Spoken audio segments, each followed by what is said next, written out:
I have always enjoyed the NFL Combine. I don't know what that says about me. I don't know what that says about us, watching a bunch of guys run around in their shorts and run around cones and catch footballs as fast as they can and drop them as fast as they can. I don't know. And that 40-yard dash, of course, is epic. To guys like us, to people like us that just love competition, just love competition, love to compete ourselves and love to watch it on TV. I don't know what this says about us as people, us as Americans, but the NFL Combine has always captivated me. And it is, of course, along with the NFL Draft, it is that connection between college football and the NFL. And so, in honor of day one of the NFL Combine in Indianapolis today, we are taking your feedback on the age-old question that college football fans love to debate. It is right up there near the top of the list of debates in college football. What program has owned that particular position? What program has produced the best NFL players? What program has dominated that position? Who is therefore QBU, RBU, wide receiver U, tight end U, O-line U, D-line U, linebacker U, DBU, and such? We will tackle such riveting and incredibly important topics over the next couple hours with you right here at the Voice of College Football. This is what we do. This is also what we do here at the Voice of College Football is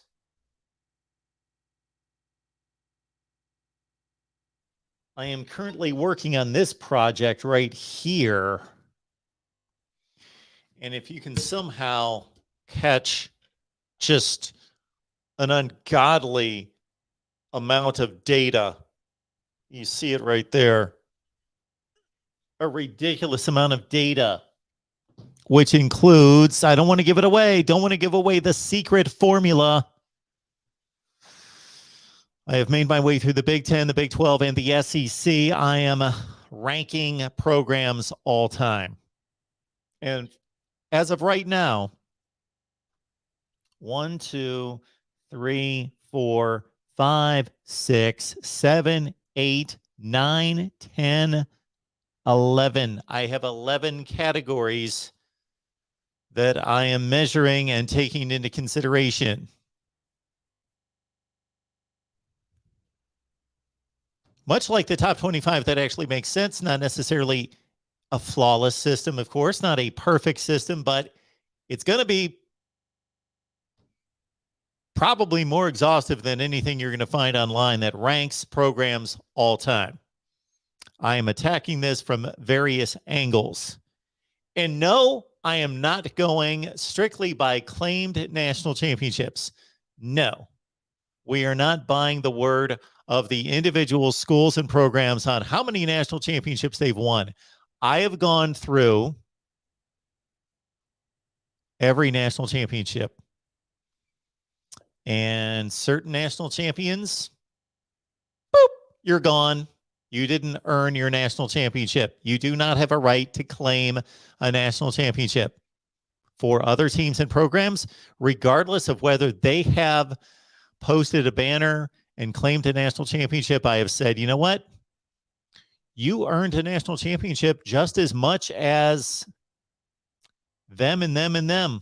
So get your national championship. I will spark all sorts of debate when I mentioned, and I'm not going to go through the particular years because we're going to focus on our NFL Combine topic here, and this has yet to be released. Hopefully, you guys will dive into the videos once we start the series. I'm going to earmark this for next week. This is going to be next week's series, all-time program rankings. I believe I'm going to release them by conference and then put them all together and do a top 25 list. So since the BCS era, 1998. So there have basically been just one national champion, of course, in the playoff era, because they play a playoff. And then in the BCS era, other than 2003, where there was a split between the Associated Press and the BCS, there's only been one national champion, right? Each season.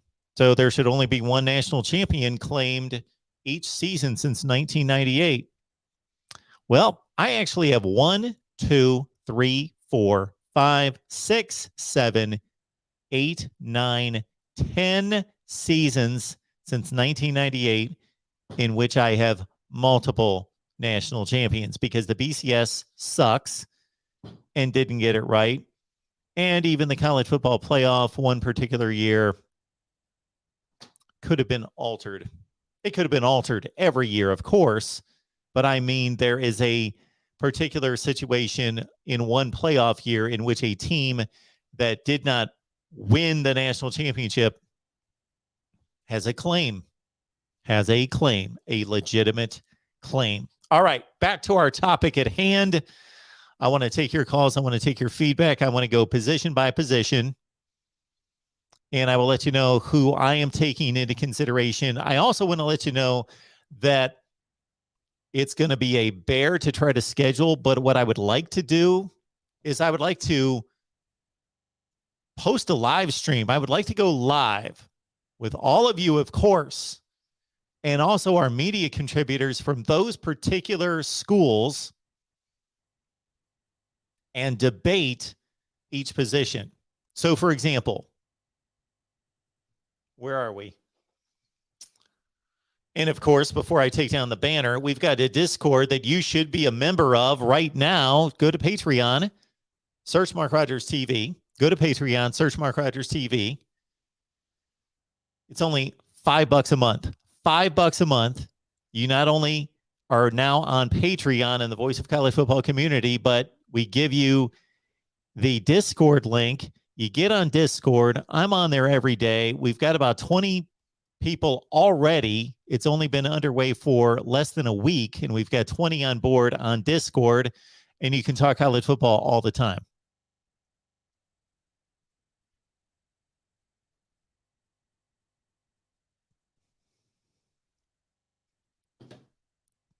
For $5 a month.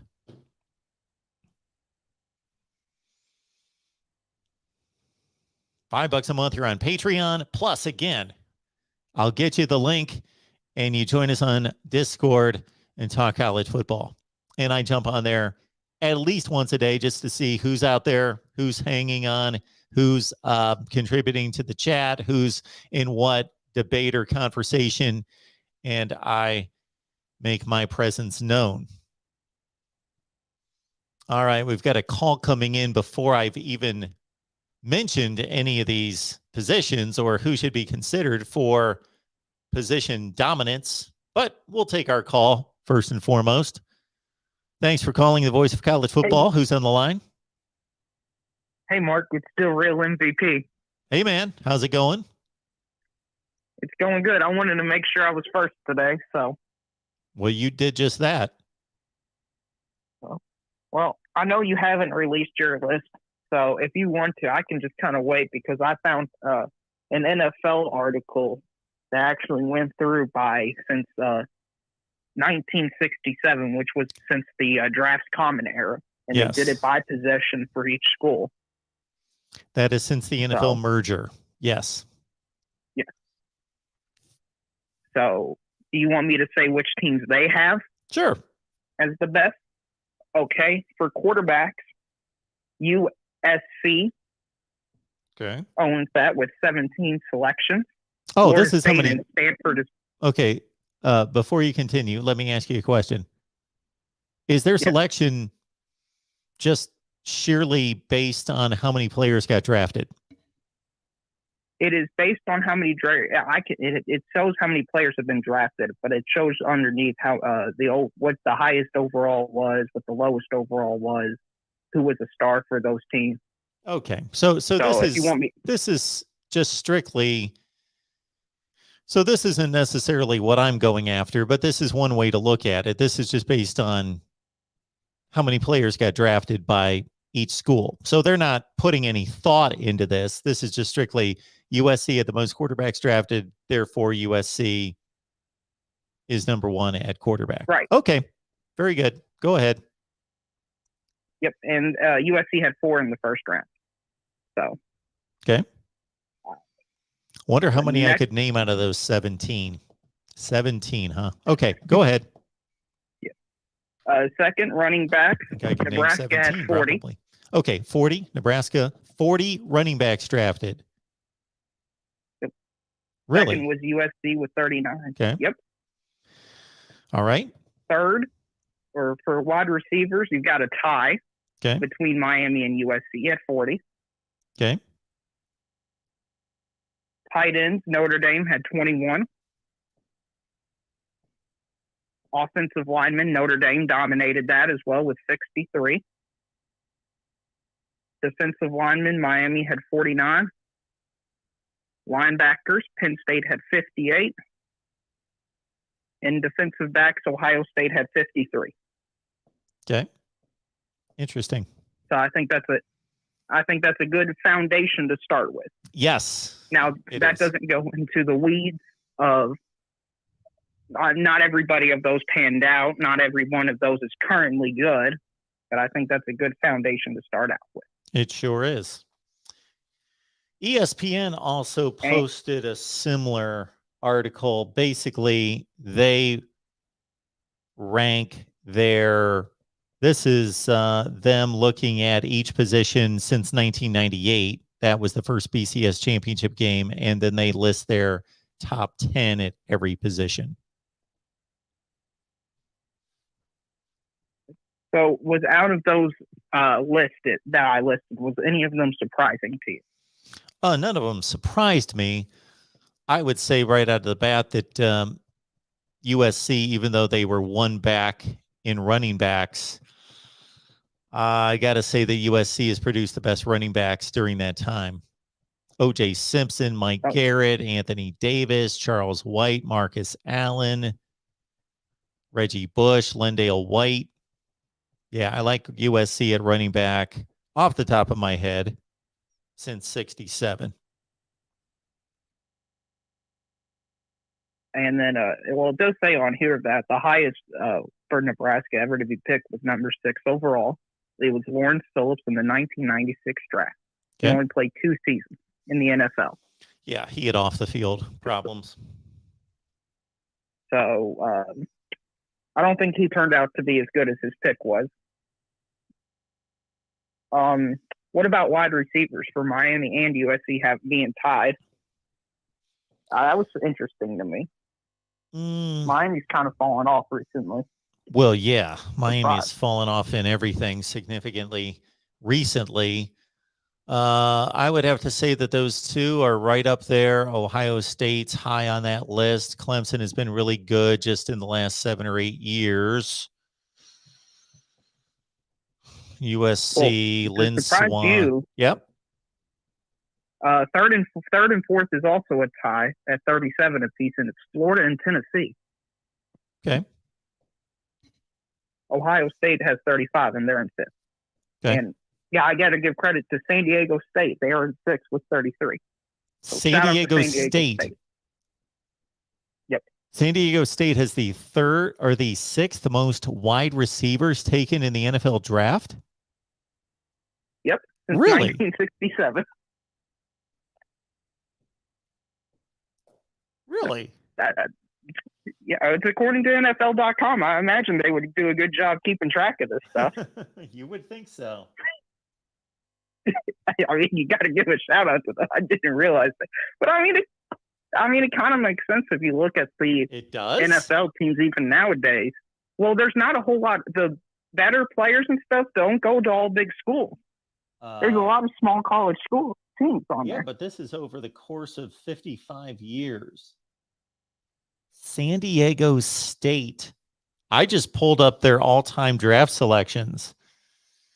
All right. They had a wide receiver in 67. They had one in 69. I'm not going to go through this whole thing, but let's look more recently. The last time San Diego State had a wide receiver drafted was Bryce Butler in 2013. So they haven't had one drafted in 8 years. And then in 2011, DeMarco Sampson. And they had 2 drafted, Vincent Brown in 2011. Interesting. San Diego State. I'm looking through this. I don't know that any of them turned out to be any good. Zahir Hakim in 1998. He was really good. Wasn't great. He was really good. Okay. So here's another interesting one.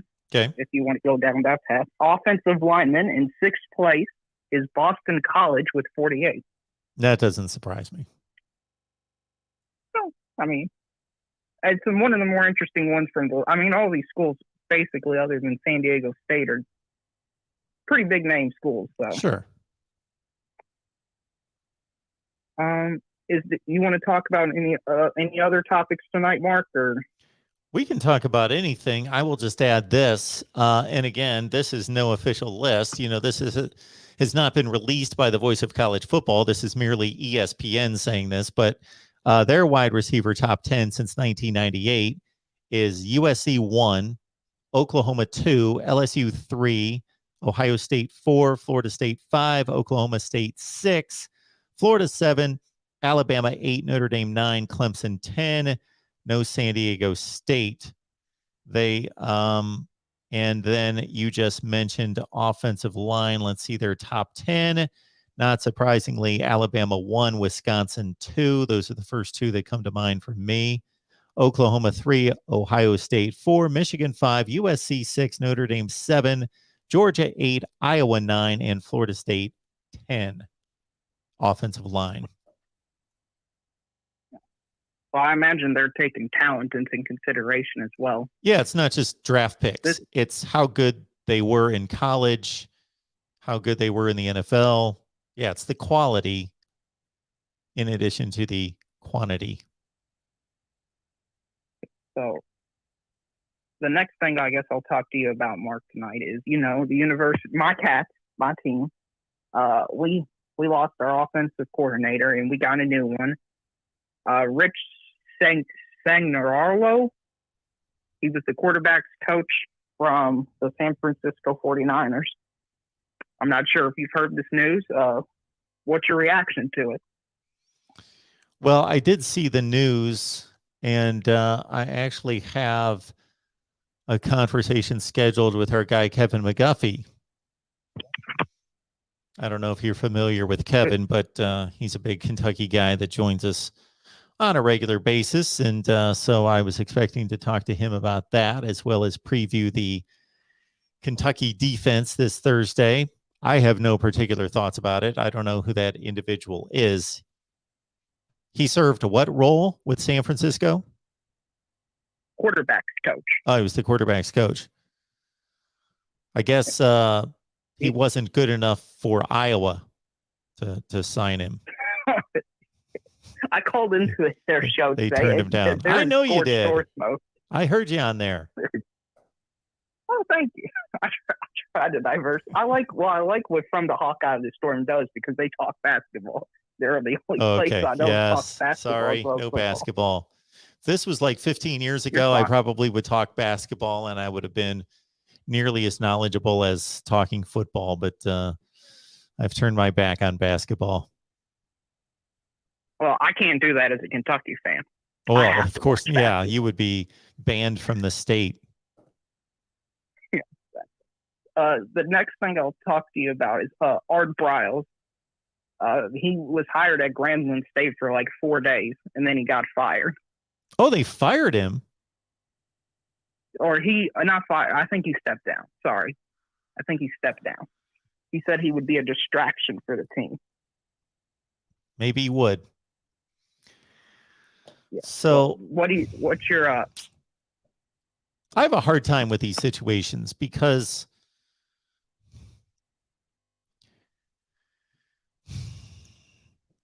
people commit crimes, people do unheard of, despicable things, or they allow those things to happen if they're in charge? And should they be held accountable and paid a severe penalty? Yes, absolutely. I think one of our issues in the society is we've got too many people running the streets that should be in jail. I won't go into that, but as it pertains to sports, so there should be a price to pay. There should be a penalty. There should be, you should have to pay your price to society, but at the same time, there should be some way that you acknowledge and show that you have remorse, regret, and you've changed your ways. I don't exactly know what those things would be, but then I also believe in not giving second chances. I believe just in forgiveness. Forgiveness, again, with accountability and paying the debt and paying the penalty, but also forgiveness. So I know that Stephen A. Smith, whom I do my very best to avoid, but Stephen A. Smith went on some kind of rant the other day, and I couldn't help but see it because it was on my Twitter feed. And he went off on a rant about how Art Briles should never have a job and he shouldn't be hired and so forth and so on. And I just believe at some point people need to be forgiven, and that forgiveness, I think they should be forgiven immediately, actually. Again, not discounting accountability, responsibility, paying your debt to society. And believe me, I would have more people locked up in jail than currently are. So I totally believe in paying the punishment. But at some point, okay, I believe that people should be allowed to work. So yeah.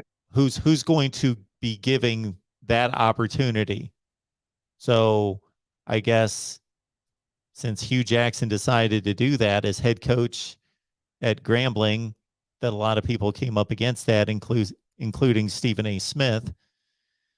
And it didn't work out because there must have been some kind of backlash. And either Art Briles was told, okay, it's going to look a little bit better if you decide to step down, and we'll give you the little nudge because we don't want to take the heat, and this caused too much of a stir and we didn't expect this much of a backlash. Or maybe he made that decision on his own. I just think it's unfortunate because I do think that there should be redemption. Yeah, I agree with the redemption part. I mean, it's a complicated issue with there being no right or wrong. It is. And yeah, I'm not saying it's not complicated, because if you run that football program, that school, you're in the administration, you may believe in everything I just stated, but also think, let's not us be the one. Somebody else can take him on and see how it turns out. So I understand it's not an easy thing to do. But I do believe that people should be brought back to a place of having their dignity back and be able to carry on in society. The only thing I don't get from Grambling State's perspective is if you're going to hire him, you have to know that there's going to be some type of backlash. And it doesn't seem like they took that into account when hiring him.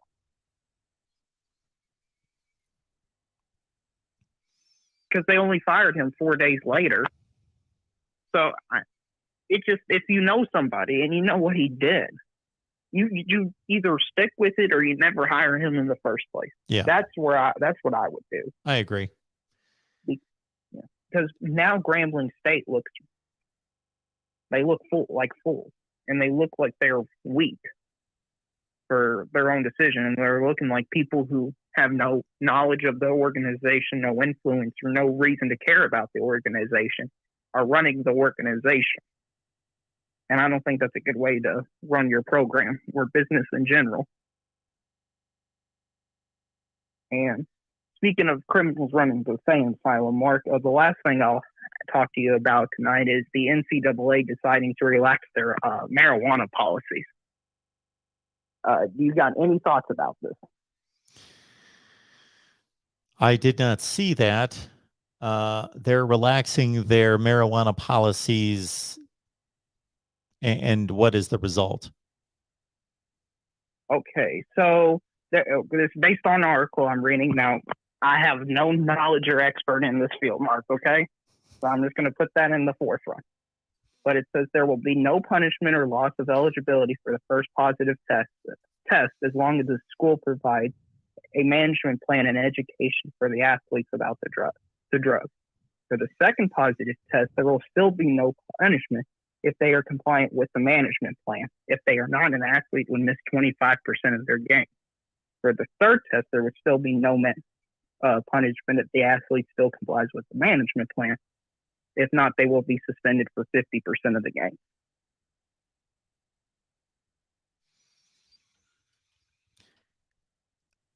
So these rules are being implemented, and there is a different marijuana policy in each state.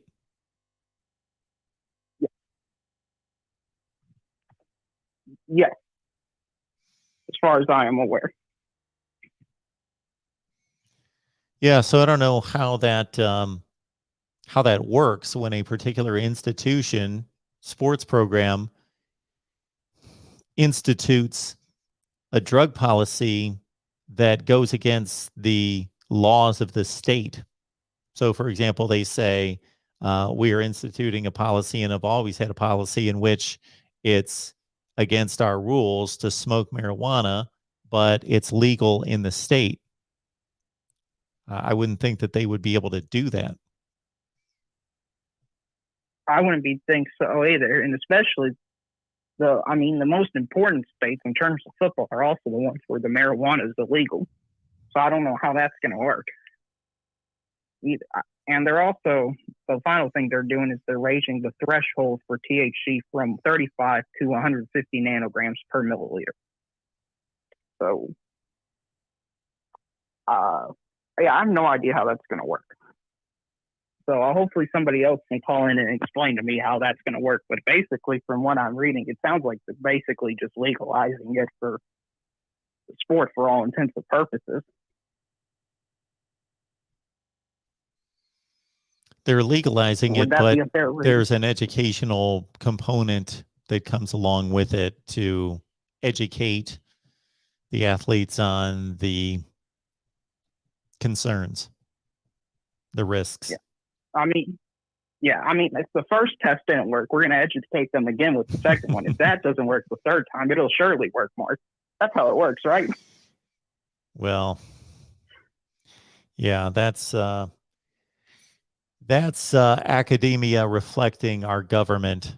They seem to go hand in hand in regards to idiocy in policy.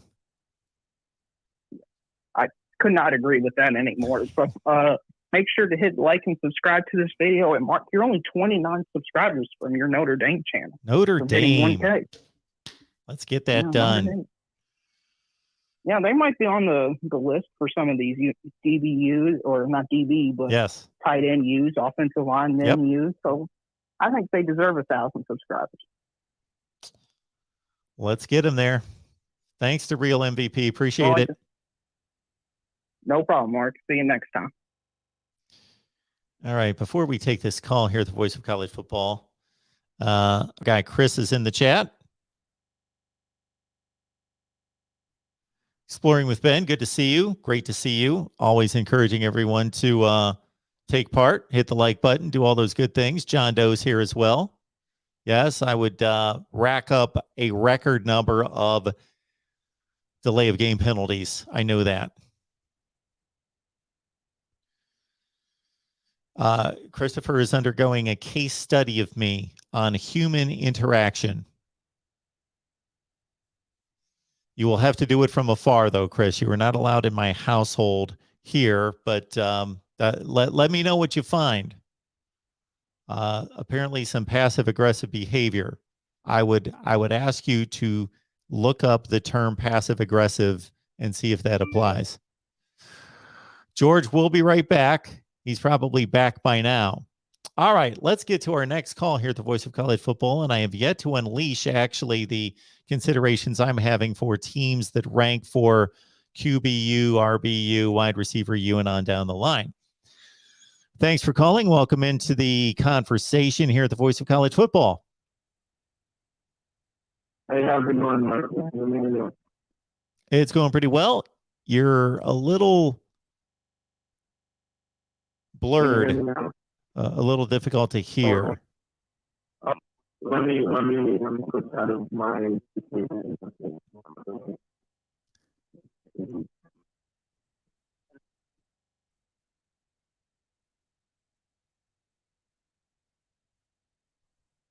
Are you still there? Yeah, I'm here. I'm okay. Sending my Bluetooth. It's getting louder, but it's getting worse. Would you like to hang up and give us a call right back? Why don't we do that? There we go. Okay. I also wanted to, I'm going to find my list of various schools I'm considering. Let's see. We got our call coming back here at the Voice of College Football. Hopefully it works this time. Hello. Yeah, can you hear me now? Yes, much better. This is Emmanuel. Manuel. Okay, great. Yes, doing great, Mark. Hopefully you haven't discussed this topic, but I know you guys were kind of talking about forgiveness and our Brawls and coaching. But what I was going to discuss with you was, and it's not even related to college football, but that being Juwan Howard throwing the punch at an assistant. And I kind of wanted to get your thoughts on that. And if that's happened in college football, because I was looking for a similar situation and I didn't find any, which I'm really surprised. I'm sure there is a situation that has come about. But my thoughts is I believe he should have been fired. Well, what are your thoughts? And has college football faced such a thing? Well, to answer your first question or your most recent question first, Woody Hayes punched a player. Now, whether you really want to consider that a punch, he used force, as much force as he could gather for a 70-year-old, 67-year-old, whatever age he was, and something in that range. And at the conclusion of his career, the last moments he ever spent on a football field in the 1978 Gator Bowl. So if you're aware of that situation, Ohio State's driving for a game-winning score. Art Schleicher throws an interception to Clemson linebacker Charlie Ballman. He runs to the sideline. There's a mass of humanity around the coach and player, and Woody Hayes was frustrated over losing the game and lifted the player's helmet and tried to punch him. I don't know how effective it was, but anyway, tried to punch him in the neck. Okay, that is the first incident that comes to mind in regards to somebody, a coach, throwing a punch at another coach or player. I did see, you got to understand that when it comes to college basketball, this is a sport that I watched my entire life. And here in the last 10 years, I haven't watched, well, I shouldn't say that. There'll be some late nights during the NCAA tournament. I'll flip on a game and just let it kind of run while I'm doing other things. But I've been completely detached from college basketball for a long, long time. So I saw it on social media and so forth, and I didn't hear about what led to it until later. I'm not one of these people that says in this situation they should be fired or they should not be fired. They need to get this many games penalized and suspended, and that's too many, and that's not enough. I don't think there's a perfect answer. There's not a perfect, I will say that definitively. There's not a perfect answer. There's not a perfect punishment. So nobody's right in saying this person should lose their job over this, or they should not lose their job. If the University of Michigan deems it proper for him to lose his job over that action, I don't have any problem with it. It's their employee. He's in a high-profile, high-paying job in which he is expected to act like an adult. He is in charge of 17, 18, 19, 20-year-olds. He should be more mature than they are. I have no issue with him being fired for that.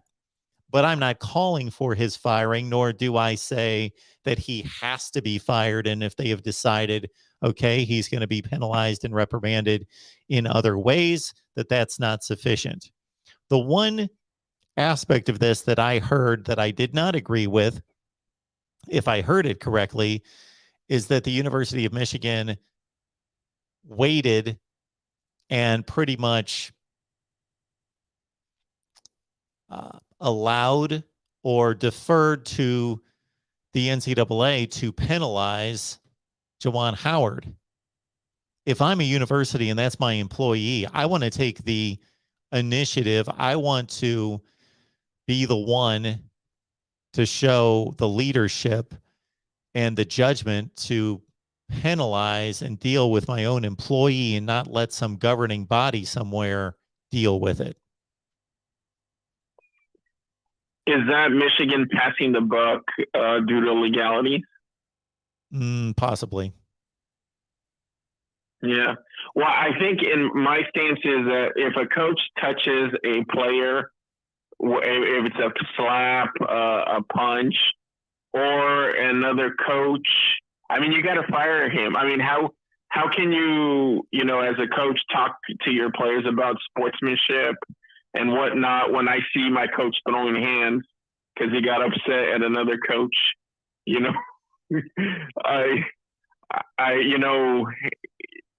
Coaches are, the higher your status is, the more we expect of you, right? If there's a 18 to 22-year-olds that are acting like buffoons and they're throwing a punch, they should be reprimanded. But when it's the coach, the guy that's supposed to install leadership and teach them how to basically be men in many ways, be a father figure of some sorts, and you see him throw hands, I just don't see how you don't fire someone like that. And again, I don't disagree with you, but I also, I don't necessarily think, and I think that a particular employee's track record should have something to do with it. I think it should have a ton to do with it. I don't think every situation is isolated.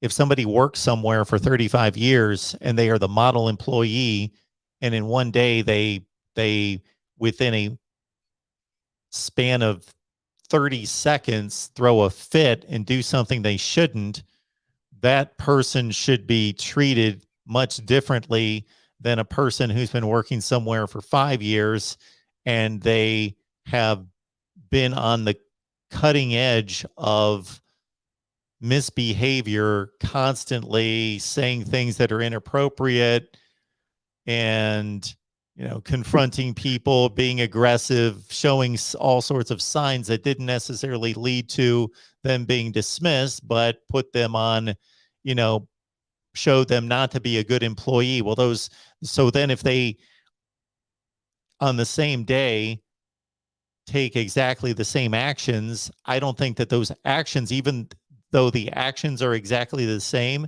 that they should be dealt with the same, because one person has proven to be a model employee for 30 years and the other person has been a menace in the business for 5 years.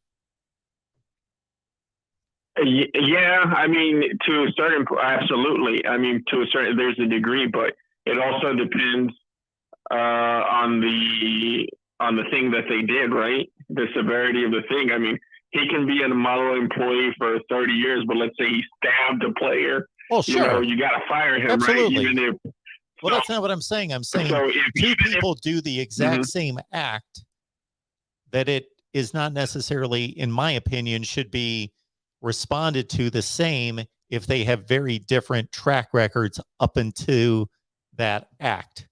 Yes, there are certain things that cross the line, and you just pointed out in your estimation that is one of them, and I didn't disagree with you. There are some people that don't do anything close to what Juwan Howard did, and they deserve to be fired because they've done countless aggressive behaviors and speech. So, well, Bob Knight, I mean, is a perfect example, right? well, Bob Knight coached during a time in which more was accepted in that way, just because we lived differently and we responded to sports differently. And I'm not saying that's good or bad. Yeah, no, definitely. I think, society kind of forms what's acceptable. I mean, we pretty much knew that he was, I really like Bob Knight, but we knew that he was verbally, and at times there was physical, physical altercations with some of his players, and people kind of put it under the rug because, hey, it's Bob Knight. That's how he builds tough teams. I don't know if it flies anymore, and that's a good thing for the athletes. In the past, the athletes were pretty much, their hands were tied. They had to basically sit whatever the coach did, and they knew what they were getting into when they got into a situation with like a Bob Knight or some of these characters that were known for being aggressive. But I was just thinking about the whole Juwan Howard situation and how I thought he got a slap on the wrist. It really was really shocking with the day and age that we live in now, where coaches get fired for saying something dumb, and we have someone throwing hands, and he'll be back next season.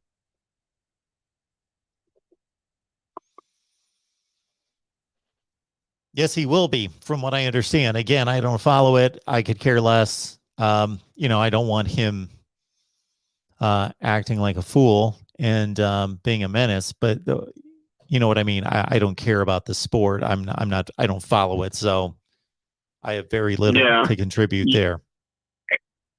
And I'll let you go with this, but the last year there was, or the year before, if I can't remember now because of the COVID year, but did you see that Mississippi State Tulsa Brawl?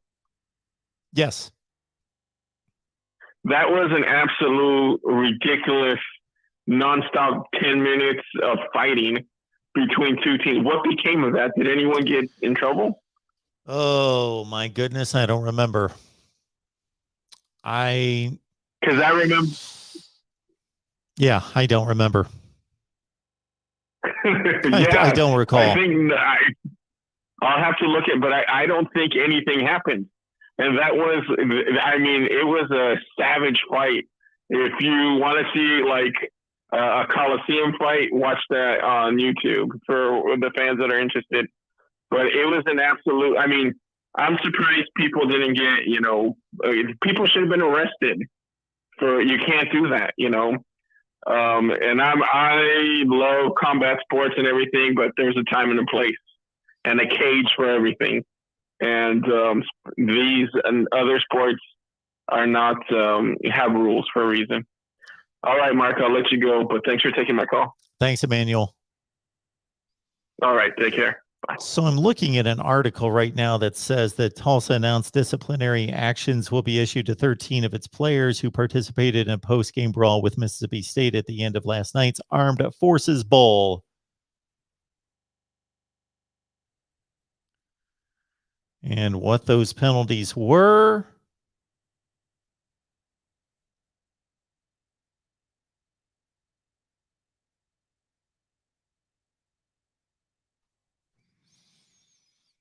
Yeah, does not say in that particular article.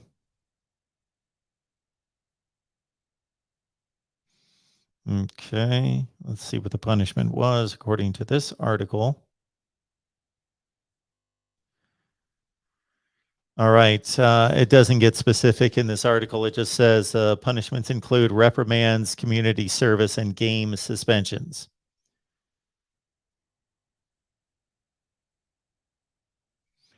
We also have to understand that when a situation like that explodes, that it's difficult to watch even on videotape and determine who's in the right, who's in the wrong, who threw a retaliatory punch, which should not be tolerated, but it's different when you initiate violence versus you're retaliating or you are in the middle of a melee, somewhat defending yourself. So those are, in my opinion, should be dealt with differently.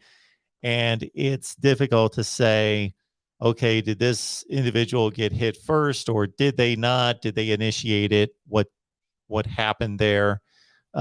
Because as Emmanuel pointed out, if you're on the street somewhere and you take the kind of shots at somebody that happened here, then if you're caught for that, then it's against the law. Okay. All right. So while we wait on our next call, we do have our guy Falconer X is here. Appreciate you, Falconer X. Bam, super sticker, Falconer X. Thank you so much for that. And also a super chat coming in.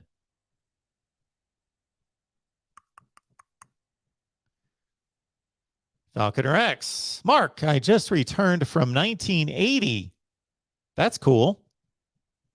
You should let me know next time. I'll go back with you. I did the research, and due to the turf at Notre Dame, Pitt deserves the 1980 national championship.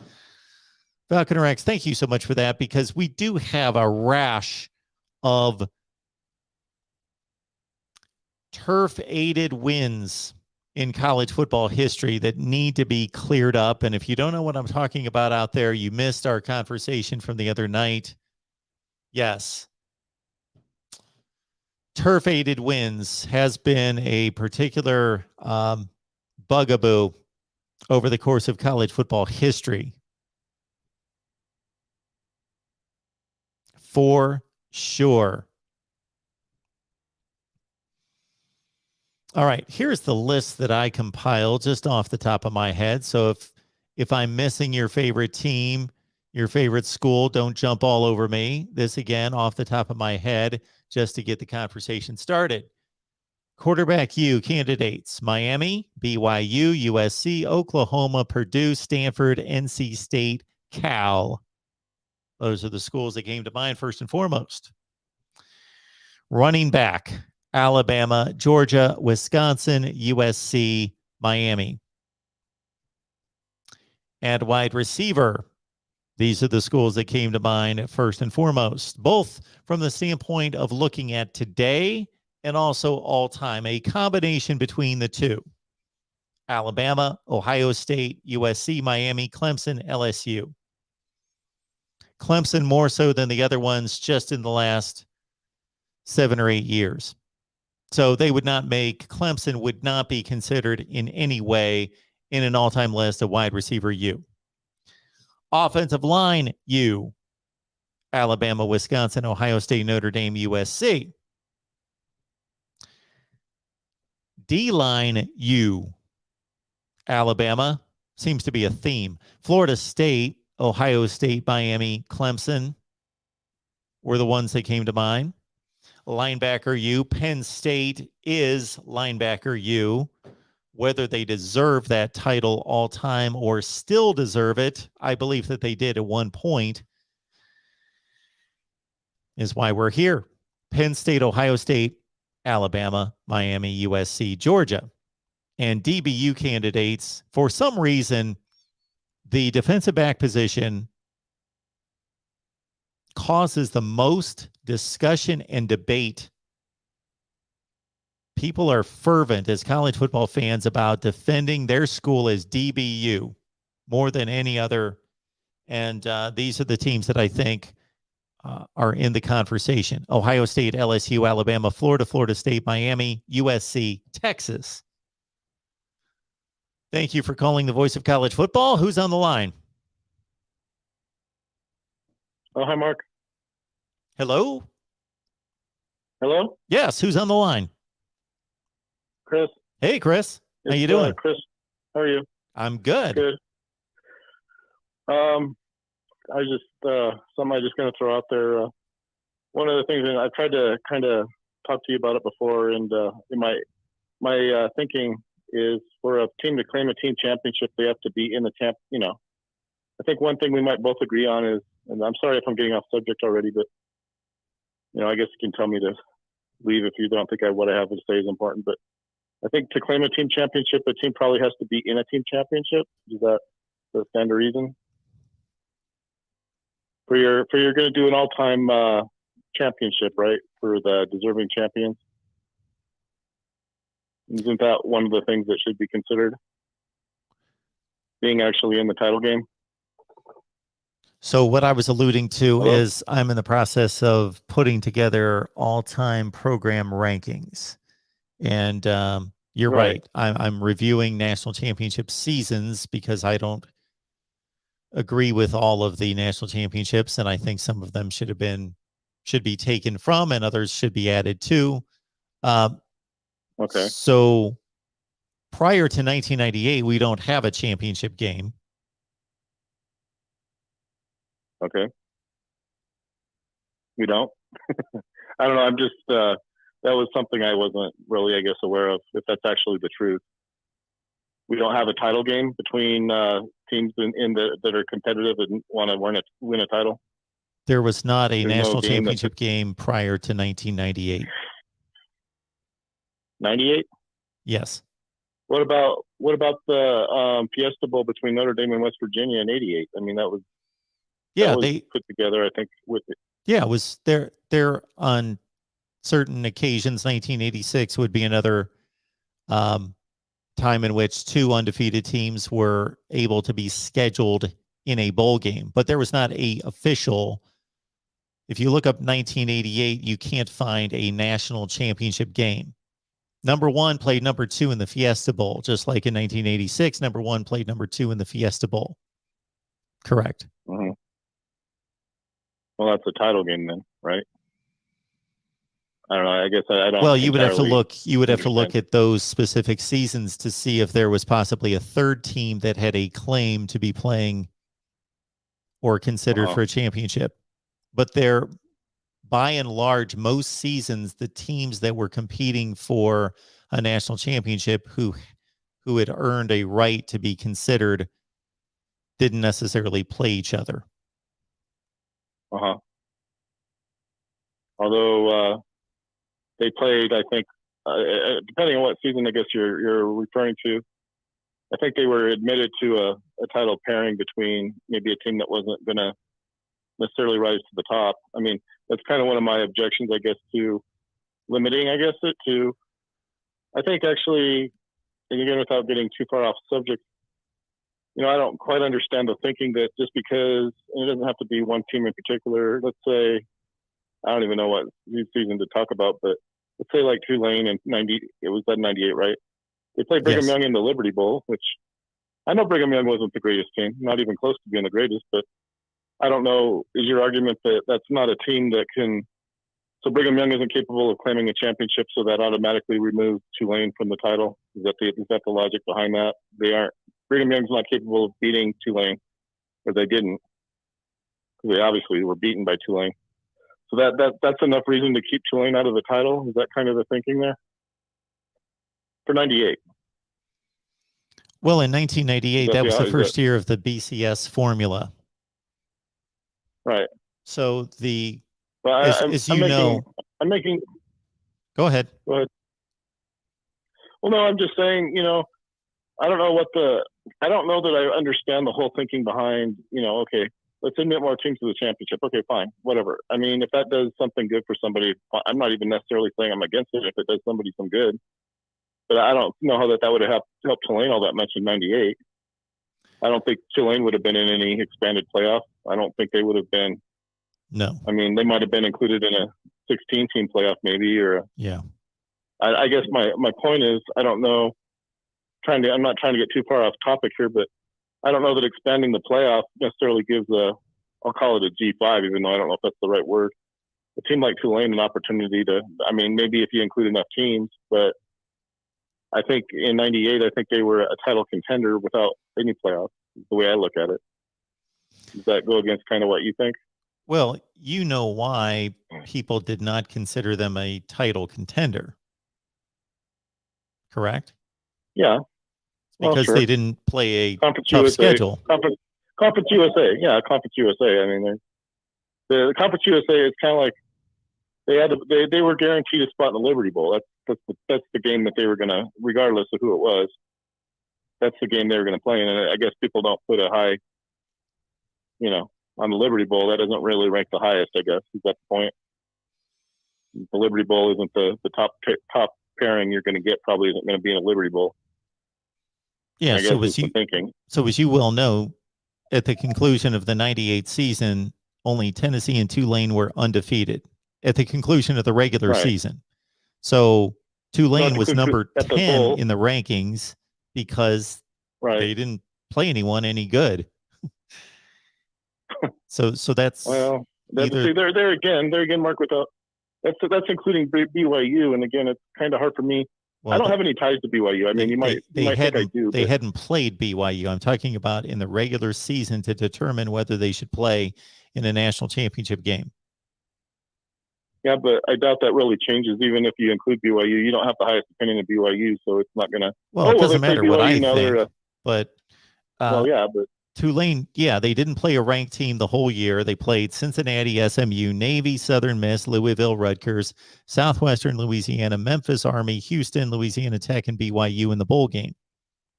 So that you're just a team like that's not going to be considered for a national championship opportunity because they play a lousy schedule.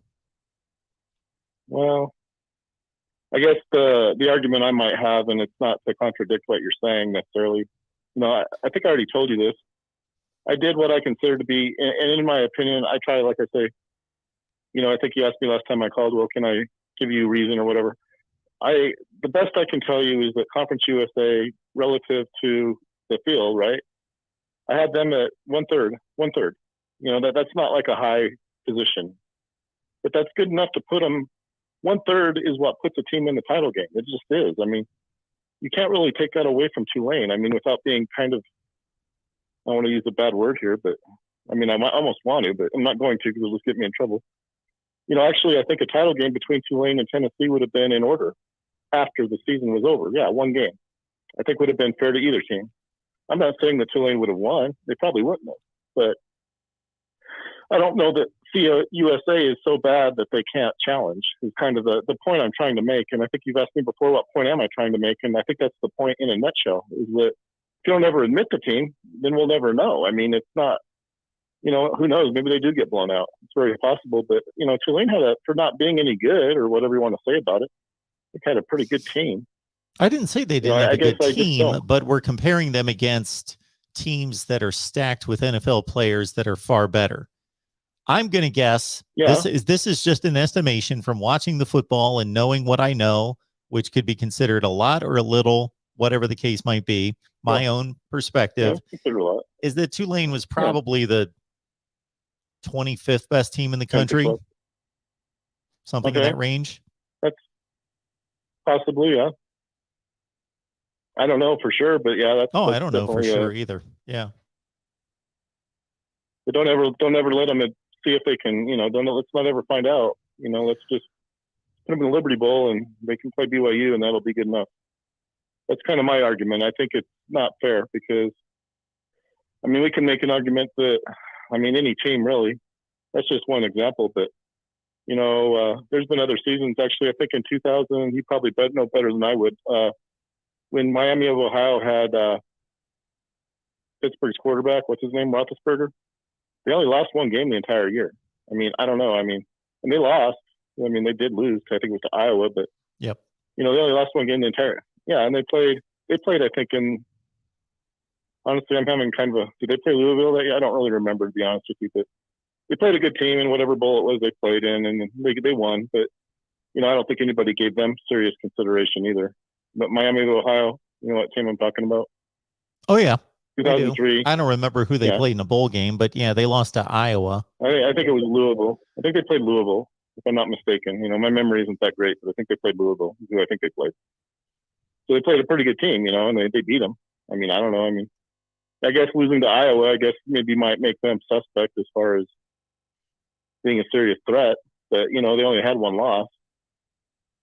I don't really understand what qualifies any team really. Is it all about reputation maybe, or is it all about I mean, we could always limit it, I guess, to the 2 best teams, which is fine. I just have a question about how we get to those 2 teams as well. And who makes that decision, who the 2 best teams are? I mean, who makes that decision? Is it really something that we can all agree on, or is it something that, I think last year, for example, not to brag, I'm not really bragging anyway, because of how much time I spent on it, but I had Alabama, I think you did too, actually. I had Alabama and Georgia as being the most likely teams to play for the national championship, actually from day one. I did. You may not believe that because it kind of did with what you did, but I think you asked me once, well, who do you think is going to play for the championship? In all fairness, Mark, it might have been after you said it was Alabama and Georgia too. I don't want to be like, oh, look at me, I'm smarter than Mark, because I don't think I am, but we agreed on that. It was kind of strange. Like I said, we both kind of agreed it would probably come down to those 2 teams, which it obviously did, but I didn't make really a prediction. That was just who I thought should play, is what I thought it was. For me, it was who I thought should play. For you, it might have been actually the prediction of who was going to play. That's not how I work. I don't do predictions. I don't know if that makes sense to you or not. Sure. It does. It does, Chris. But I think, to your earlier question, I think you already know the answer, that from 1998 to 2013, we had a combination of rankings by voters, coaches, and writers, combined with a computer system that determined the 2 teams. So that's what determined the 2 teams. And over the last 8 football seasons, we've had 13 college football playoff committee members decide who would make the playoff. Right. Is one preferable? I mean, I don't know. Do you have a preference yourself? I don't know. Maybe I don't listen to your show enough to know what your preference is, but I don't know that I really have a preference, to be honest with you. I don't know that I prefer. I had conversations, and it's, again, they were very, very distant. I mean, it wasn't like I had Mike Tranghese on the phone line, but I had conversations with Mike Tranghese. And he actually, one season, I don't know if you remember, the contract, I think, was up for renewal between, I think ESPN actually bought the contract out from Fox. I don't know if you remember that. But what it was they were going to decide whether to go with what they have now, the 14. And I tried to influence it by telling Mike Tranghese that I thought the BCS was a better format. And so when it came down to the vote or whatever, I think they all voted for the BCS anyway, but he had my ear. I don't know if that really makes sense or not, but I don't know if I had any influence over it or not, but I told him to go with the BCS, and that's what happened. So whether that had anything to do with me, I don't know. But the 4 years between 2010 and 2014, those were the years that I had maybe some say over who went indirectly, only because I said should be through the BCS as a format, and they all voted for it. It was unanimous, I think. It wasn't like there wasn't a lot of people that were against the idea at the time. Later, I think that changed. I don't know if you remember that. Absolutely. All right, Chris. What else do we need to solve? One more thing. Sure. Because you kind of left me high and dry last time. Not to pick on you. I mean, not that you do that. You really don't. But there were 2 things, and I'll try to keep this brief. You said that George says I make people hang up and stuff. I don't know. I don't know if that's accurate. It's not my intention. If it does, I apologize in advance. I'm not trying to turn people off. Eric has an issue with me. I don't know.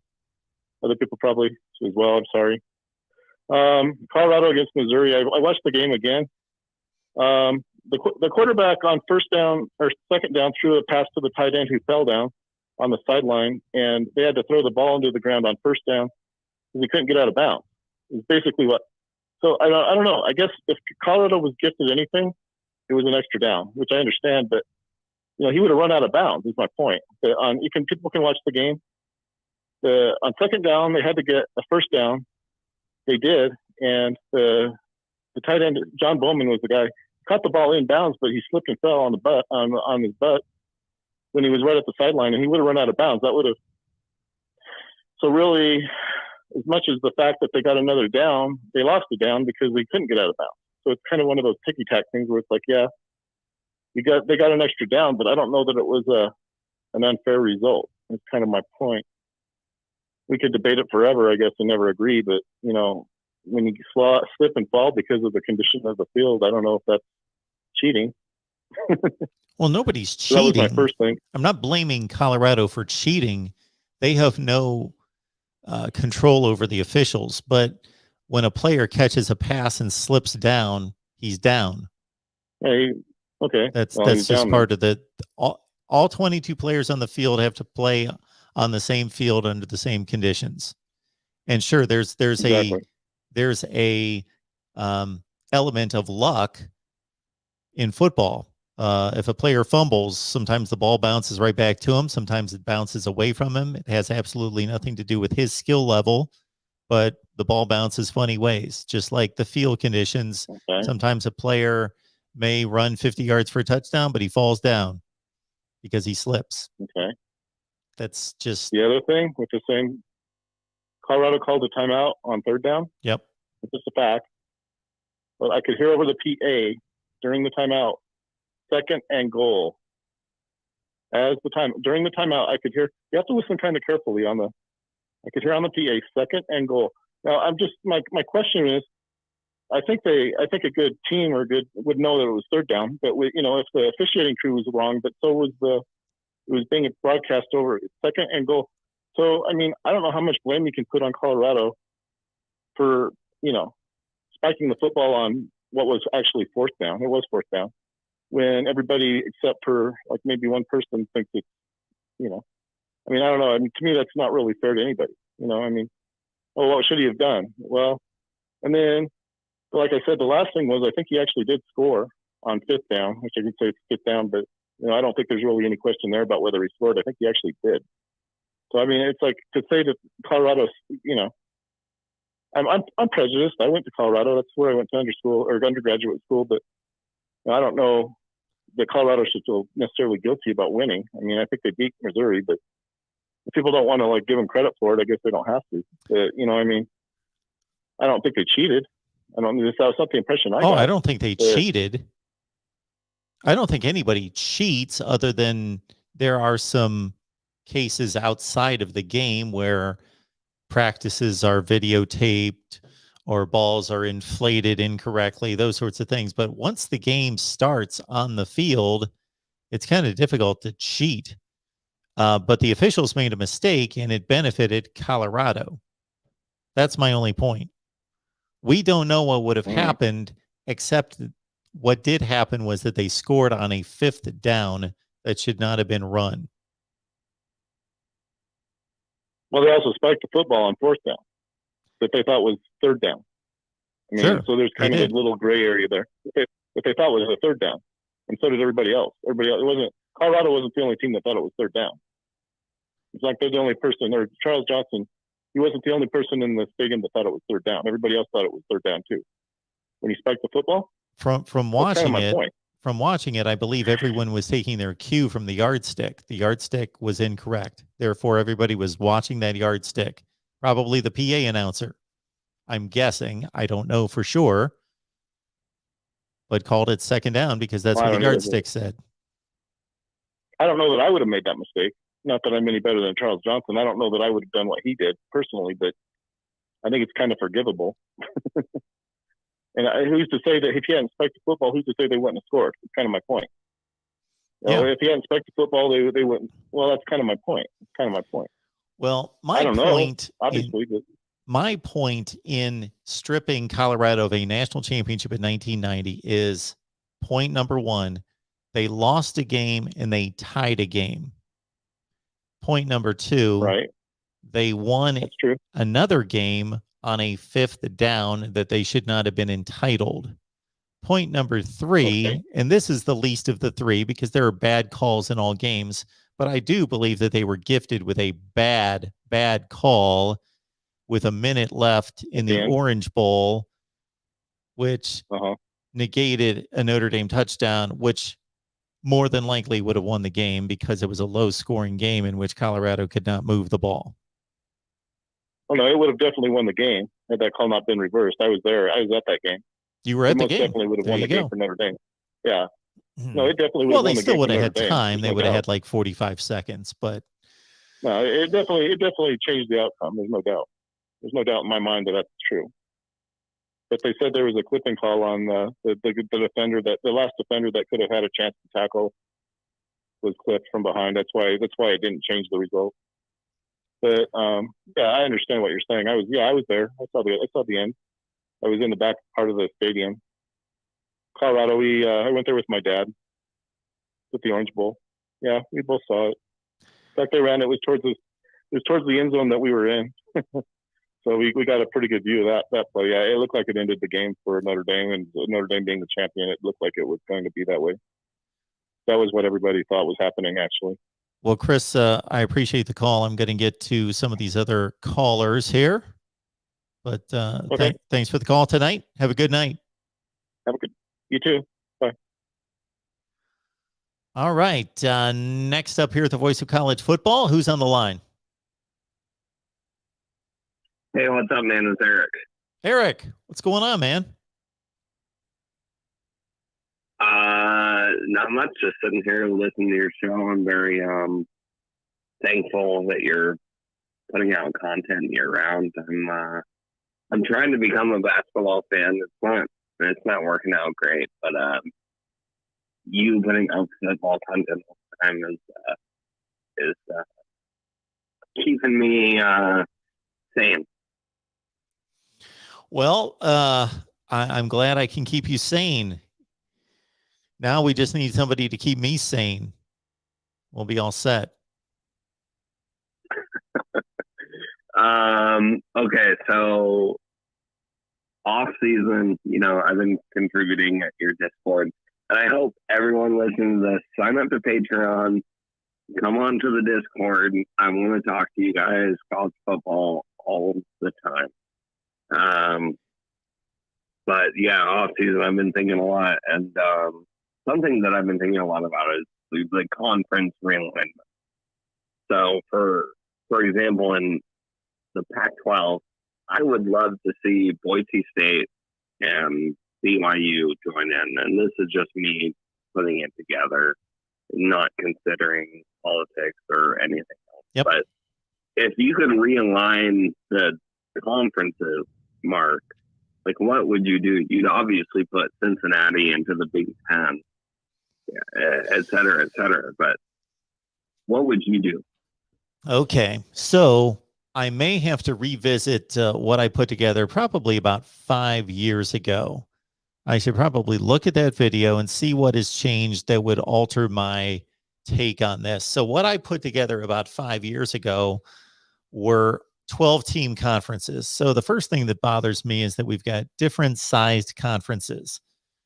So I made them all 12 teams, and I made 6 conferences. So we lifted the Power 5 from 65 to 72. And if I remember correctly, I moved Penn State out of the Big Ten. I moved Notre Dame in the Big Ten. I shifted all those Eastern teams mostly out of the ACC and rebuilt a Big East conference with Penn State, Pitt, West Virginia, Boston College, Louisville, all those schools that used to play, Syracuse, on a regular basis, and made that the Big East. I took Missouri and Texas A&M out of the SEC, and I put them back in the Big 12. And with a few teams that were taken out of the Big 12, I added Houston and somebody else, maybe BYU.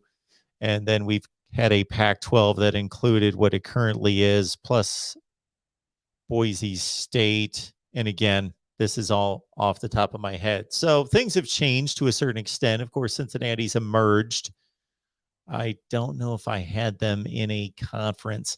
So anyway, yeah, that would be fun to do, to see how I would set that up, because I think we all talk about wanting a playoff and it to be expanded. Many of us want it to be expanded and to be fair and all those things. Well, I think that starts with scheduling, and to really get the scheduling right, the conferences, if all there existed was college football and there was nothing else, there was no academics, there were no other sports, it certainly would be much easier just to say you move them there and they move over here, and it's still difficult to do, but at least you form conferences that have nothing to do with anything else except college football, and you make them as even as possible, and then you can build out a schedule that's pretty equitable, and it leads into a playoff.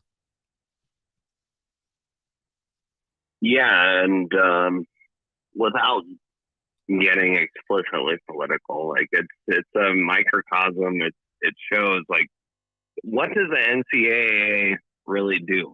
What does the NCAA do? They very little. I mean, they're the federal and like national governing body for college football, and like they do very little.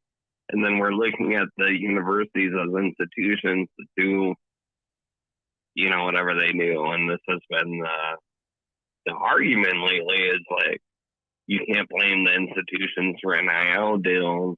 You have to look to the NCAA. And the NCAA isn't doing anything. So it's just been like, it's been really interesting to me to see this ride along. And what I think is the easiest solution, I don't know if it's right, but I think if you limit the transfer portal, so if you say the transfer portal is only available during the off season, if you want to transfer before the off season, you give up a year of eligibility. I think that would fix a lot of the players hopping around for NIL deals. I don't know if that's right, but I'd love to hear your thoughts. We did a live stream sometime over the weekend, and it was focused on fixing NIL and the transfer portal. And my 2 fixes for the transfer portal, my 3 fixes for the transfer portal, the first one I am still unsure of in regards to what the rule is now, because it's my understanding that there is a one-time transfer rule that any player can transfer once without penalty, and then after that, there is a 1-year eligibility penalty. And so that should curb the transfer issue. So I'm all for that a player should be given the ability to transfer once without penalty, the second time with penalty, unless they can truly, and I mean truly, prove some type of hardship. And so that's point number 1. Point number 2 is that I would have a transfer time frame. It's been likened to NFL free agency. Well, NFL free agency is only allowed to happen during the period of NFL free agency. It's not year round. So I would have a 30-day transfer time frame after the season. As soon as that particular player's season's over, for 30 days, he can transfer. And then at the conclusion of that particular player's spring practice, he's got a 30-day window to transfer. And that would set all the rosters by June 1st for coaches to be able to plan for the season. Yeah, absolutely. There's so much talk about the NIL lately, which I think is fair. It should be talked about. But I think it's hand in hand with the transfer portal. Like, a lot of the issues that you hear people talking about are that, Quinn Ewers accepted this NIL deal in Columbus, and then he dipped. He went to Texas. So I think a lot of these things would be remedied if they addressed the transfer portal and said, you can only transfer in the off season, or you can transfer during the regular season, you lose a year of eligibility. I think the two things are related. I don't think anyone is really talking about them as if they were, but I think they are, obviously. The biggest issue I have with NIL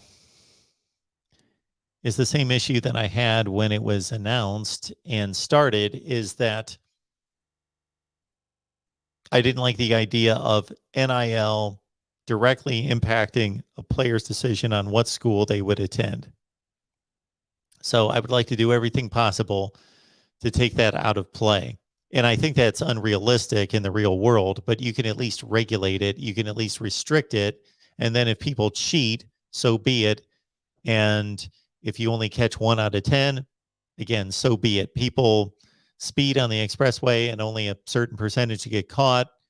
Throughout the annals of college football, certain percentage of programs have cheated, only a certain percentage get caught. It would be the same thing here, where similarly to a player not being allowed to interact with an agent, therefore, if caught, they are ruled ineligible and they have to turn pro and they're no longer eligible at the collegiate level.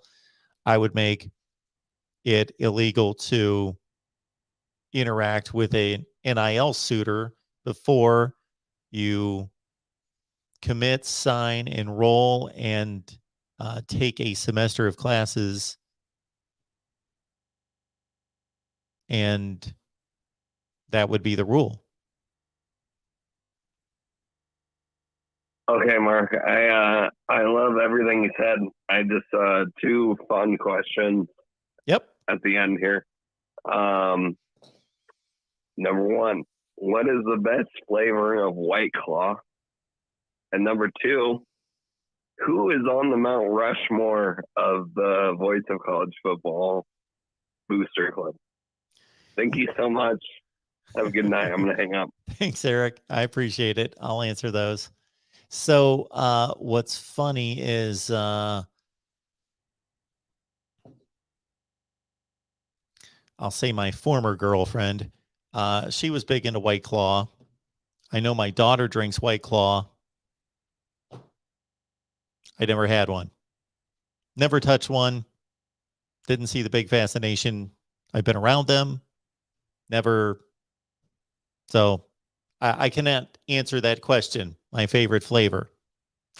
Sorry, don't have that for you. Again, been around them. They seem to have become the rage in the last 2 to 3 years. Mount Rushmore of college football. Well, coaches and players, both included. Wow. I think let's split it between coaches and players.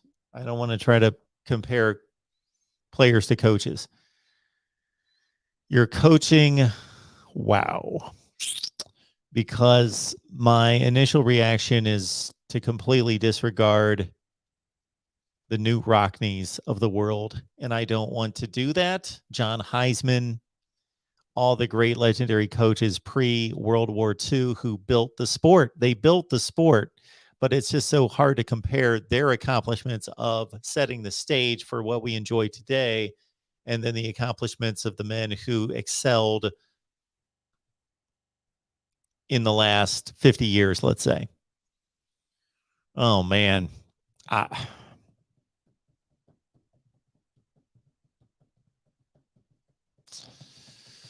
Nick Saban, Bear Bryant, Bobby Bowden, and Newt Rockne. Players.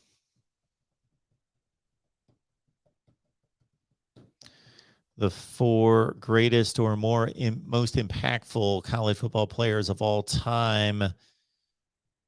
I would have to say I would hate to choose between one of the 2, but again, I'm trying to span relevant history into the modern age. So between Doc Blanchard and Glenn Davis, I would give them 1 spot. So they kind of come as a tandem. Davis and Blanchard, the Army greats. And then into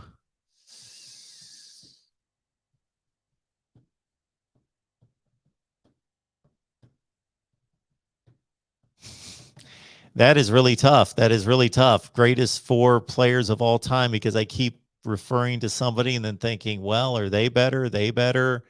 because certain players have historic moments, other players have statistics, other players have played on just incredible teams. I really don't have a great answer for you. I really don't. So I'm going to say, but I want to answer the question. So I'm going to say I'm taking Blanchard and Davis, and then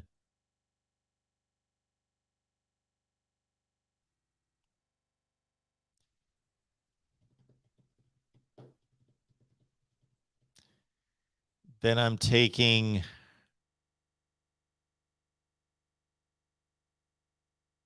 wow. Every player I come up with, I can think of 10 that I think are just as good. I don't think there is a Mount Rushmore. I really don't. I don't think that the difference between the NFL and college football is these guys played 3 or 4 years. You can take 50 guys and they're indistinguishable in terms of their achievements. If you take a Herschel Walker, you've got a Bo Jackson, you've got a Vince Young, you've got a Tim Tebow, on and on and on and on and on, and everybody played, and really there's hardly any players that had an impact for all 4 seasons of their career. So Eric, I'm sorry, I never decline those kind of, but I would just be throwing names out. I would just say Tebow, Vince Young, Staubach, and Blanchard and Davis. There you go. All right, welcome into the Voice of College Football. Who's on the line? Boy, that Mount Rushmore was tough for you, Mark Rogers. I would have thought you would have nailed that in like a minute. Well, on the flip side, if anybody serves up a Mount Rushmore of college football, I would tear it to shreds in a minute, because I just think it's impossible. It's impossible. You're talking about a game that's 150 years old and players that only play 3 years, basically.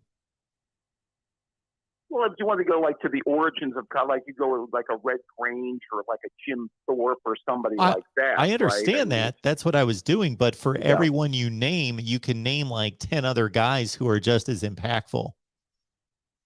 So it's not a true Mount Rushmore. It's like, well, they represent like 50 guys. No truth to the fact that Mark Rogers actually covered Red Grange or Jim Thorpe, right? Hey, if you want to put it on my resume, sure, I'll take it. Why not? I've given up trying to look or sound youthful. Not trying to date you, Mark.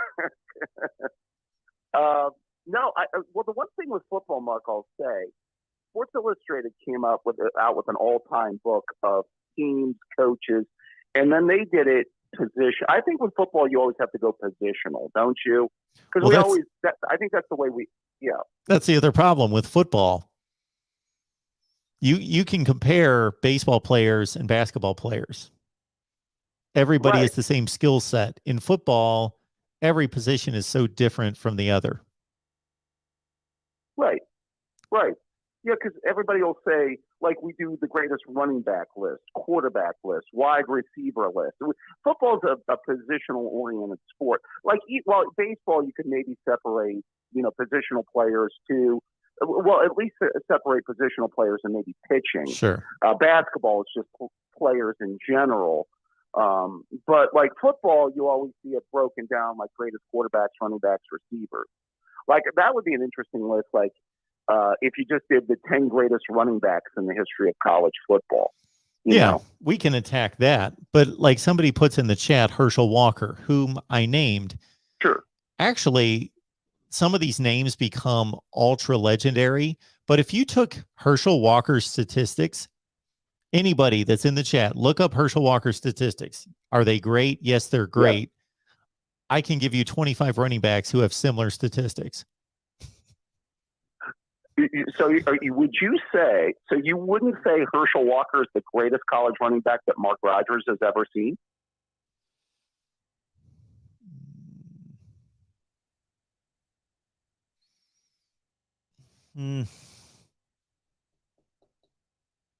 I tend to not think so, no. Bo was a better pro. Okay. I think he was probably a better college running back. Yeah, that's why I'm keeping it in the college realm, Mark. Sure. If you just limited it to the college years, because obviously, Yeah, Herschel was a powerhouse, no doubt about it. He ran very stiff, though. Not a lot of jukes out of Herschel Walker. See, Mark, if he'd have come back for his last year, he might have won a second Heisman.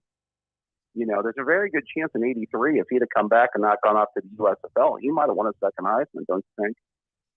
Well, sure, he could have. He didn't. He didn't win a Heisman 2 of his other 3 years. True.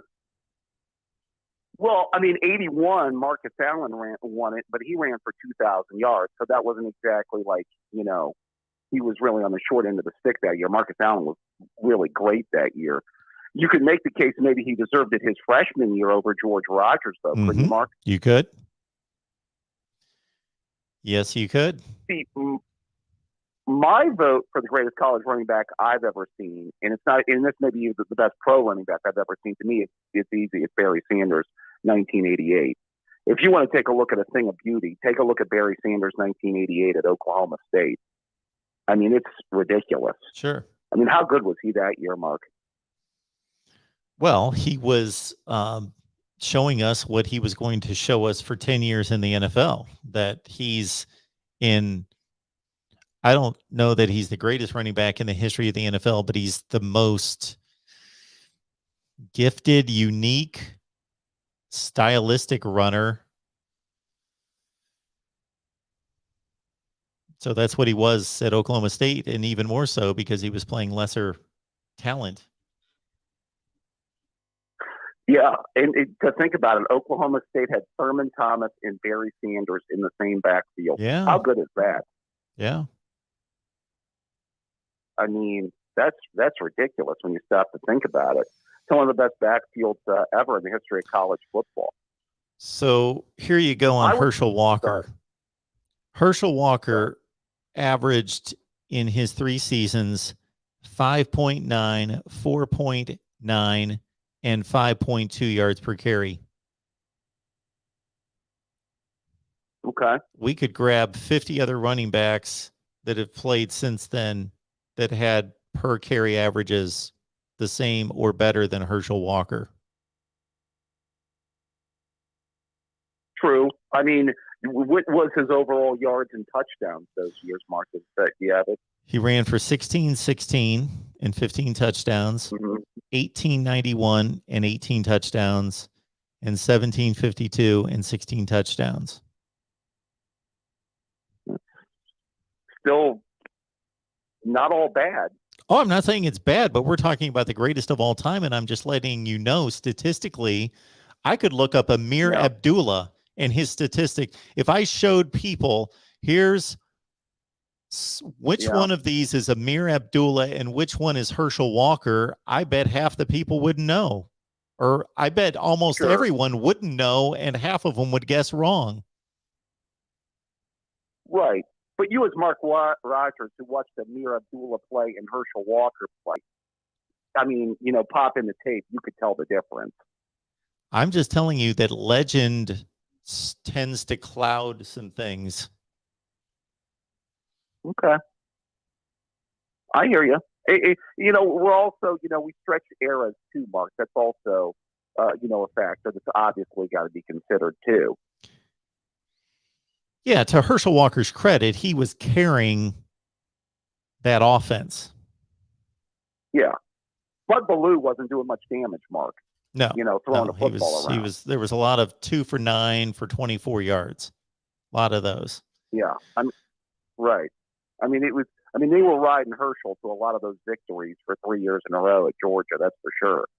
Amir Abdullah's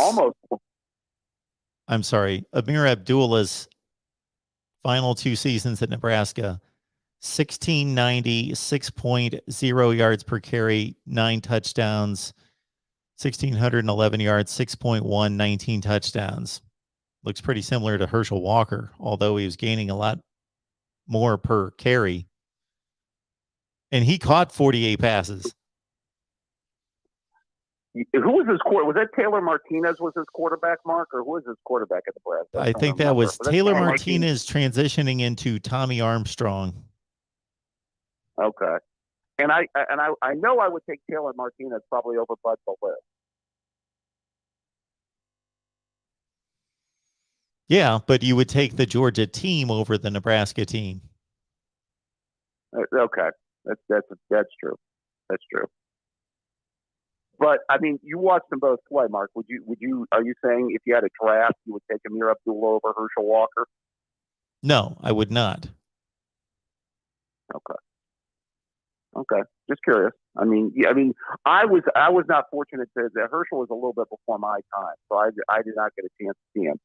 I mean, I vaguely remember Bo, and then I definitely remember Barry Sanders '88, which I always thought was the best season a running back had ever had. I don't know if you have those statistics, Andy, when it looks at all around yards and touchdowns, but that would be impressive even today. Yeah, he's one of the few that ran for 2,000 yards, and I think he was way over 2,300. Oh, wow. And I think he was in the upper, was he close to 30 touchdowns, Mark, or something like that year too? Yeah, I just had it here, and then it wiped off the screen.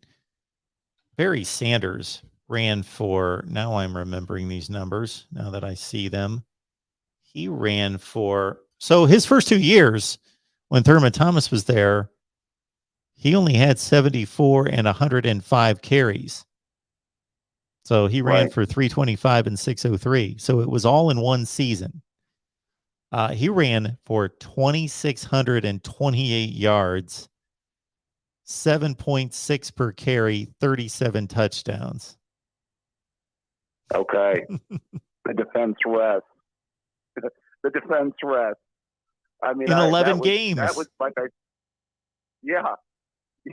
Imagine doing that like over 13 or 14 today. Yeah. If he played for a national championship team that played 15 games, oh my word, he averaged about 240 yards per game. He would have run for another pushing 1,000 yards. He would have ran for 3,500 yards. Well, the defenses would have been better in the playoffs, but get my point. Who was his quarterback, Mark? That was Mike Gundy, right? That's right. Yep. Yeah. Didn't they have? I remember they had Hartley Dykes at wide Hartley receiver, Dykes, who was a draftee of the New England Patriots in the first round. That's right. Yeah. I'll tell you what. Pat Jones was doing some decent recruiting at Oklahoma State at that particular time. Yeah. There's some players there. I don't know that he would have been that highly ranked back then, but they certainly could spot the talent. Hey, Mark, I noticed you said your show was kind of like you were talking about DBU and wide receiver U and the different positional schools that produce the different positions. Yes. Okay.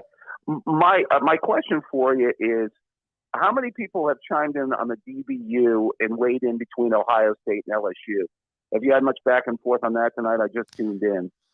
No, people got into other conversations, so we have not had any back and forth about these position categories. See, how much? I mean, have you weighed that, by the way, the two schools on that? Because that's an interesting debate, actually. I actually think a pretty good one. Yeah. So are we taking the current, and when I say current, I don't mean just the current roster. I mean recently, 5 to 10 years. Is that the debate you're taking up? Well, yeah. I mean, see, the one thing with Ohio State, to be fair, is we actually really started our DB run during the Cooper years, if you want to be real. I mean, because if you go back, it really, wouldn't you say it started with Sean Springs, Mark?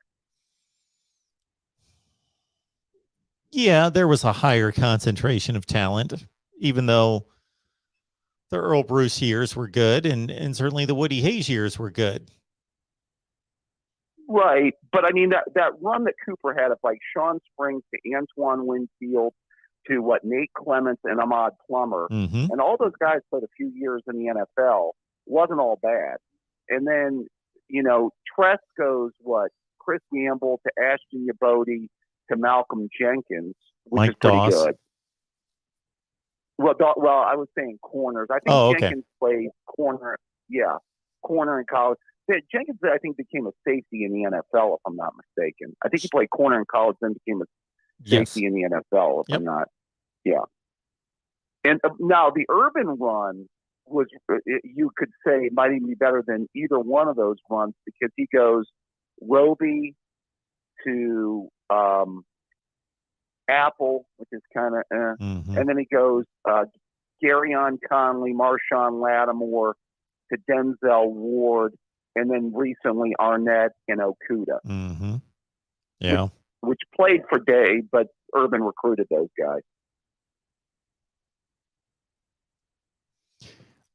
So I don't know how that measures up. I'm trying to think of LSU guys of their recent run. I mean, I know it goes all the way back to what Patrick Peterson.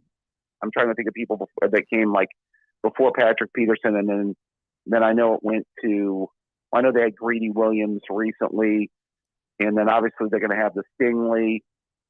I'm trying to think of their other ones in their run that we may be missing, Mark. Well, I think if you really look at the LSU run versus the Ohio State run, that the depth goes to Ohio State, and Patrick Peterson, if you want to take it from college dominance into the NFL, and if you're really focused on the last 5 to 10 years, the Patrick Peterson Honey Badger tandem in terms of highlight reel type plays is tough to beat. Sure. No, I know. So, I mean, it's because some of these people have chimed in on this and say also who's done better in the pros versus.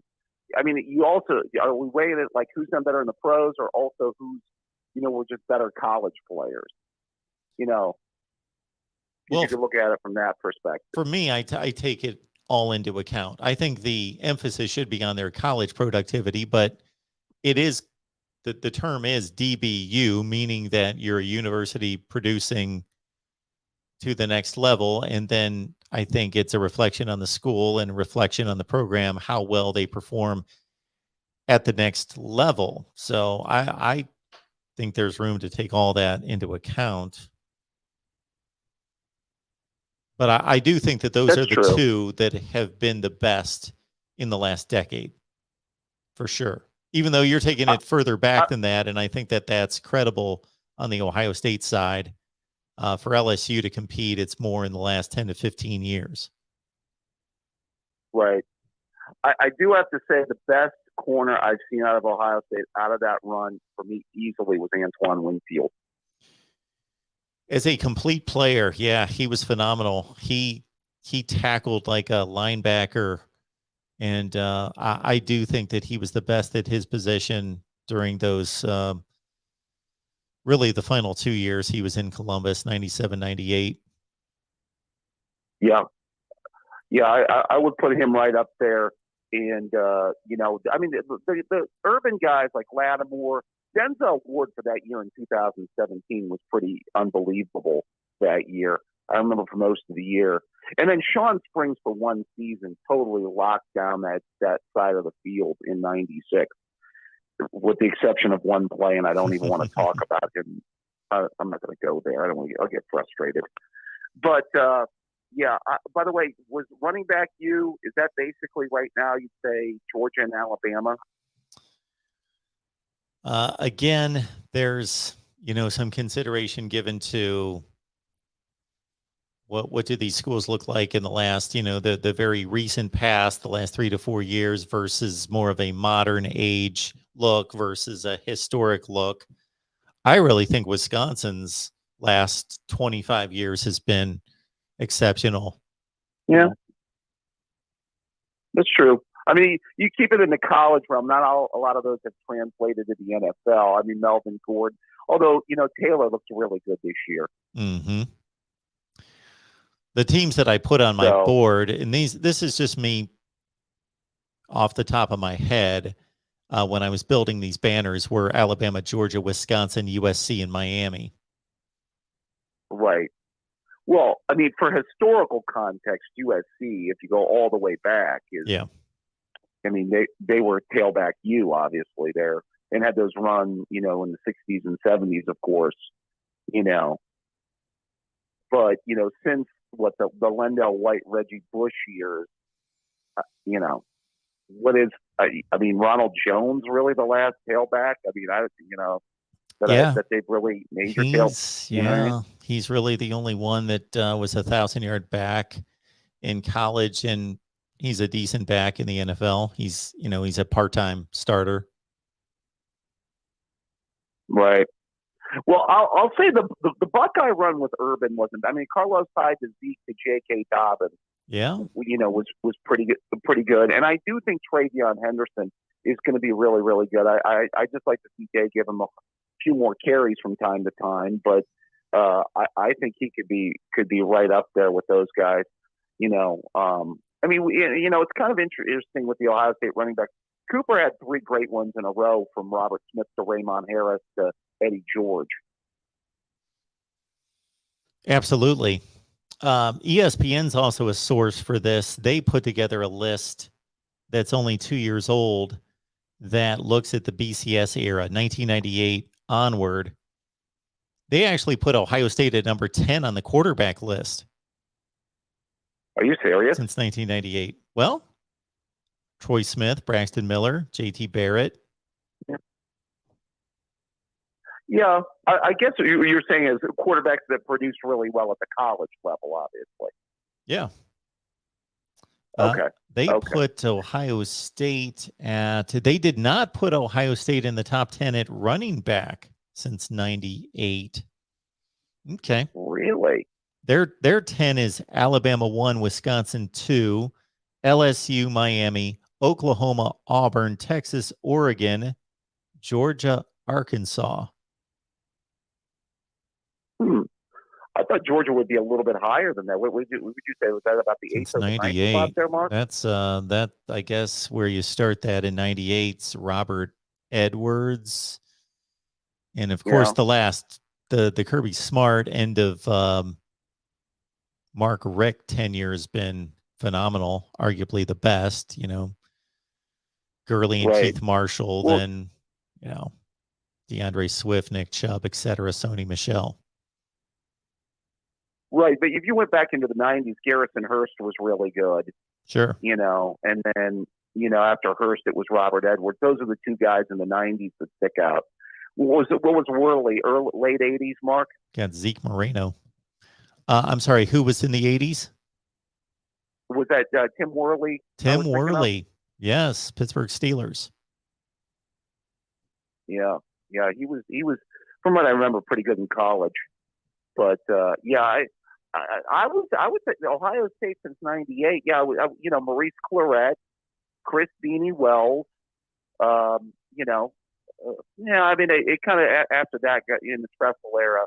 I wasn't a big boom hearing, but even if you go Maurice Claret, Chris Beanie Wells, Carlos Hyde, Zeke Elliott, J.K. Dobbins. I don't know, that's not bad. Yeah, it's pretty exceptional. Thought it would have at least cracked the top 10, but well, as always, a pleasure to talk college football with you, Mark. You have yourself a good evening. Thank you so much, David. Appreciate that. Take care. And again, one more run through it. And again, this is me just off the top of my head, and with a thought toward either producing videos in which we take the deep dive. But I think what would be more fun and less taxing on my research would be to bring in media contributors to have this debate.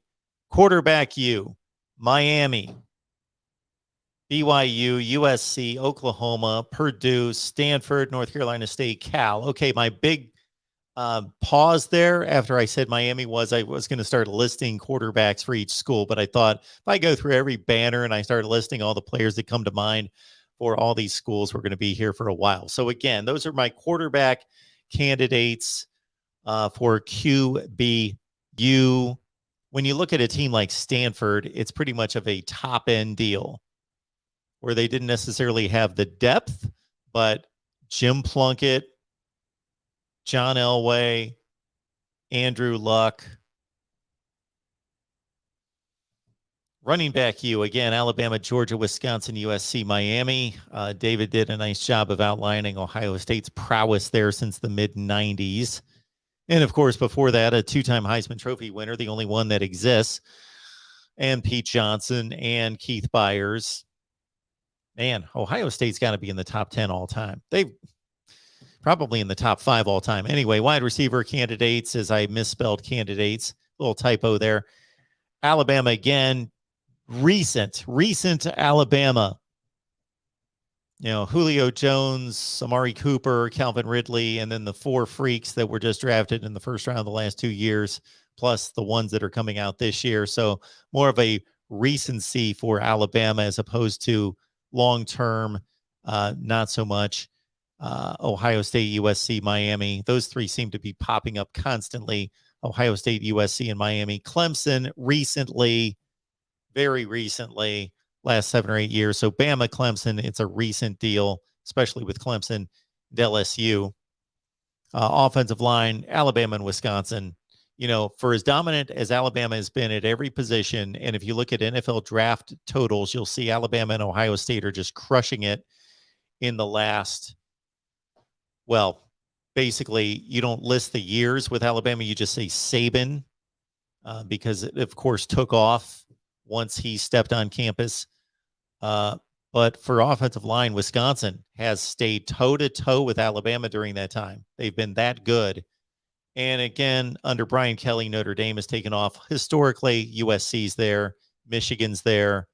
Defensive line, Miami and Clemson. Clemson, of course, again, recency there with Clemson. Save Michael Dean Perry and a few others I could name. Alabama, Florida State, Ohio State. FSU used to just churn out tremendous defensive lines. Not so much now in the last 6 or 7 years. Linebacker, that's a Penn State. You heard the real MVP and his call. He listed off which schools produced the most drafted players at those positions since the common draft started in 1967, and Penn State was number 1 at linebacker. Ohio State, Alabama, Miami, USC. Keep going through those 4, but that's the way it is. Georgia is there recently with pretty much since the Jarvis Jones, Alec Ogletree, Roquan Smith, that group, they've been tremendous in the last 8 to 10 years. DBU, we talked to Ohio State and LSU, Alabama, everywhere, every position. Florida State, that's more traditional. That's more 90s, 80s, 90s, 2000s. Miami, USC. Texas shows up well in the DBU argument. All right. Falcon Rex, thank you so much for the contribution. Tim as well, appreciate you being here. Again, join us on Discord. Okay, Porter, I see you there. Purdue. Did you see my list with Purdue? Of course, I put them on the quarterback list. Drew Brees, Bob Greasy, Gary Danielson, Mike Phipps, Mark Herman, Kyle Orton even, Curtis Painter. They were NFL players, NFL quarterbacks. And there you go. But again, back to Discord. College football talk all the time. So for $5 a month, you sign up on Patreon. Forget my picks that are amazing. They're between me and a whole host of media people that you see on here all the time. Our picks are amazing. Get Steve Dace's picks as well. He knows what he's talking about. Our picks during the season. I know that doesn't help you now, but if you want to help us grow the channels, but also talk college football, we've got a Discord link. You sign up on Patreon. Boom, we get you the Discord link.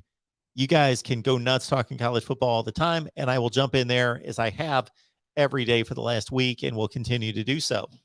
So again, patreon.com, MarkRogersTV. Just search it there.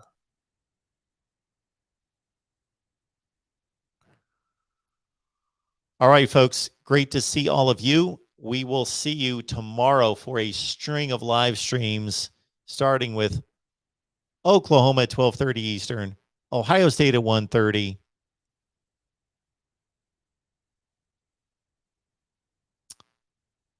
Michigan at 5, Florida State at 6, Miami at 7. Porter, my apologies for not posting the call-in number. I know that you are new to the channel. I believe you are. You just started commenting here in the last few days. So welcome, Porter. I got to give you the full welcome here. Here it goes. Welcome into the voice of college football, Porter. Would love to know how long you've been watching and who you root for. We will post the call-in show and the call-in number next time because we're wrapping things up now. So my apologies. Sometimes we get started on these call-in shows and enough of you have the number that I forget not to post the number. So my apologies on not posting the number tonight. Porter, we will get that to you the next show. A dog named Brutus, thank you so much for encouraging everyone. Like and subscribe. I got to say, I've been a bit disheartened because it is February and March and people aren't watching college football videos and nobody's watching my videos for the most part. Boo-hoo, poor me. And the subscriptions are they're just hanging out there at 33,600, whatever. They're just. Porter, it's great to see you as a Georgia fan. We had some Georgia content that we posted on the SEC channel. So do you understand that we've got 25 team channels, including an SEC channel? So we had a great conversation on Georgia football. We're going to preview all the Georgia positions, offense and defense, like we have. So I'm doing position previews for the spring, and we've done and are in the process of recording and posting Ohio State, Michigan, Penn State, Nebraska, Iowa, Oklahoma, Texas, USC, Oregon, Texas A&M, Alabama, Georgia, Florida, Kentucky, LSU, Florida State, Miami, Clemson, Virginia Tech, Notre Dame, and probably a few I missed. So there you go. All right, great to have everybody here. And we will see you next time. Again, 5 live streams on Wednesday on our various team channels. We'll see you starting at 12:30 Eastern, Oklahoma Live.